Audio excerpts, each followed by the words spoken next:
Doctor Bidhanchandra রায়ের ১৪২তম জন্মবার্ষিকী ও জাতীয় চিকিৎসক দিবস উপলক্ষে নৈহাটি শহর যুব তৃণমূল কংগ্রেসের সাধারণ সম্পাদক অভিজিৎ চ্যাটার্জির উদ্যোগে ও সকল যুব তৃণমূল কংগ্রেস কর্মীদের ঐকান্তিক সহযোগিতায় নৈহাটি সমরেশ বসু কক্ষে আয়োজিত হল এক মহতী রক্তদান শিবির। ডক্টর বিধানচন্দ্র রায়ের মূর্তিতে পুষ্পার্ঘ্য দিয়ে শ্রদ্ধা নিবেদনের মাধ্যমে আজকের এই রক্তদান শিবিরের শুভ সূচনা হয়। ধর্ম বর্ণ নির্বিশেষে সকলে একত্রিত হয়ে আজ এই ঐতিহাসিক দিনটিকে সাফল্যমণ্ডিত করতে রক্তদানের মাধ্যমে উৎসর্গ করল নৈহাটি যুব তৃণমূল কংগ্রেসের সকল কর্মী সমর্থকরা।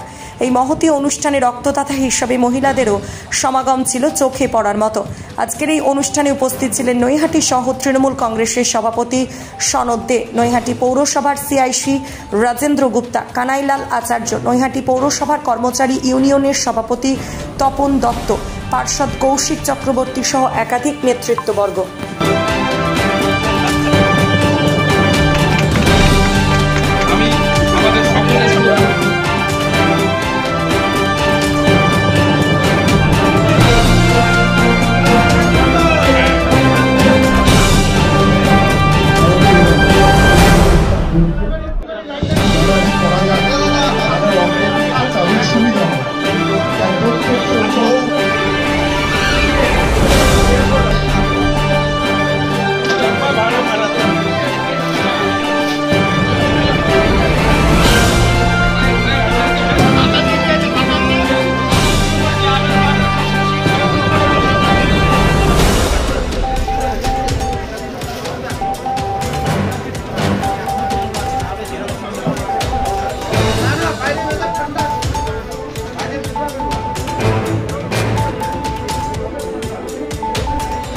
সাংবাদিক এসেছেন, আমি এক এক করে অনুরোধ করবো আমাদের ডক্টর বিধানচন্দ্রের প্রতিকৃতিতে পুষ্পার্ঘ অর্পণ করার জন্য।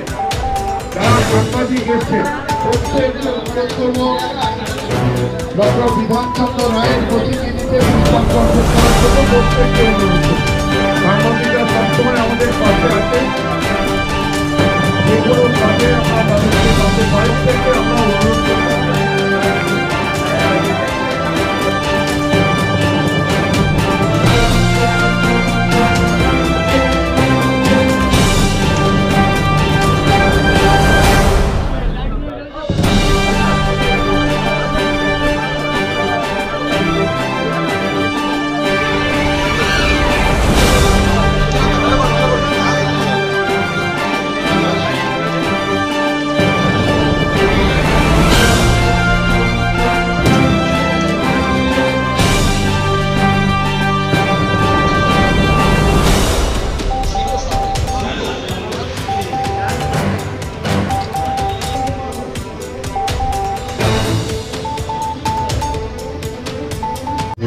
বাংলায় উন্নয়নের জন্ম ছিল সেই ডাক্তার বিধানচন্দ্র রায়ের আজকে জন্ম এবং মৃত্যু দিন। এমন একটা দিনে নৈহাটি শহর যুব তৃণমূল কংগ্রেসের সাধারণ সম্পাদক অভিজিৎ রক্তদান বেছে নিয়েছে। একদিকে বিধানচন্দ্র রায়ের জন্মদিন, আর একদিকে ঠিক এই মুহূর্তে সারা রাজ্যে রক্তের অভাব একটা দেখা দিয়েছে। তার কারণ ভারতবর্ষের ইতিহাসে 3 মাস ধরে নির্বাচন, এটা একমাত্র নরেন্দ্র মোদীর আমলেই দেখা যাচ্ছে। এই 3 মাস নির্বাচন হওয়ার জন্য সারা রাজ্যেই রক্তের একটা অভাব দেখা দিয়েছে, কারণ নির্বাচন চলাকালীন মানুষ রক্তদানের থেকে ডুবোটা পড়ে। সেইখানে দাঁড়িয়ে অভিজিৎ আজকে যে উদ্যোগ নিয়েছে, আমি এই উদ্যোগকে সাধুবাদ জানাই এবং শহর যুব তৃণমূল কংগ্রেস আমাদের সংগঠন আরো বৃদ্ধি পাক। আজকের এই মহতী রক্তদান শিবির কাকে উৎসর্গ করলেন আপনি?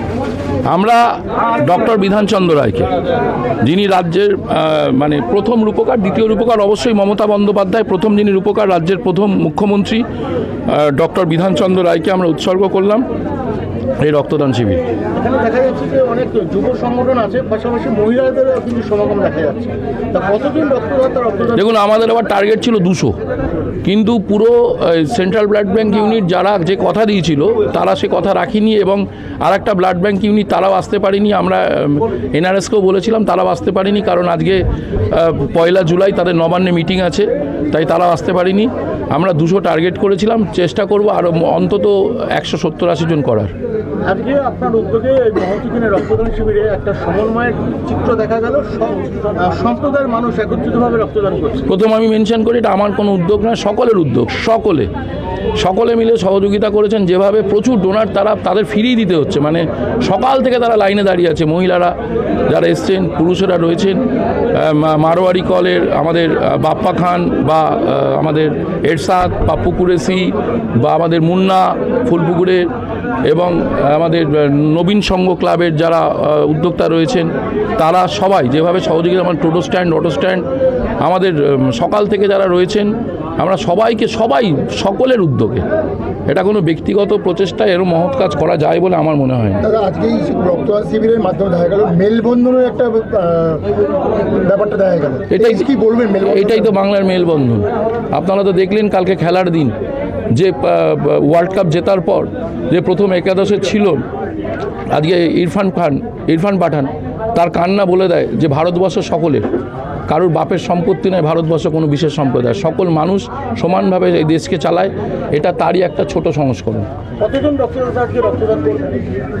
আমাদের তো লক্ষ্য ছিল, প্রথমেই বললাম 200, কিন্তু 200 হয়তো হবে না, কারণ পাউচ নেই। ব্লাড ব্যাংকের সাথে একটা মিসকমিউনিকেশন হয়েছে। আমাদের লক্ষ্য আছে 170 থেকে 180 জন হয়ে যাবে। হ্যাঁ, এখনও 75 লাইন 100 হয়ে গেছে, প্রায় 100 জন মানে রেডি হয়ে গেছে, আরও 70-80 জন অপেক্ষা করছে। State of the art infrastructures, schooling for students. Gurukul Global School.